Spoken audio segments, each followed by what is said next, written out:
শেষ জামানায় কি কি হতে যাচ্ছে জেনে নিন।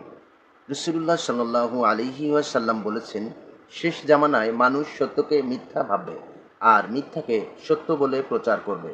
আমানতকারীকে মনে হবে বিশ্বাসঘাতক, আর বিশ্বাসঘাতককে আমানতকারী বলে মনে হবে। সহিহ বুখারী। নারী হবে প্রকাশ্য সাজসজ্জার প্রতীক। সন্তানেরা মা বাবার অবাধ্য হবে। জ্ঞান থাকবে কিন্তু তার উপর আমল থাকবে না। নামাজে অবহেলা হারামকে হালাল ভাবা হবে। ছোট ছোট কারণেই মানুষ খুন করা হবে, হত্যা করা হবে। মানুষে মানুষে ঝগড়া বিবাদ এবং মানুষ হত্যার প্রবণতা বেড়ে যাবে। দুনিয়ার ভালোবাসা ও সম্পদের পিছনে ছুটবে প্রত্যেকটি মানুষ।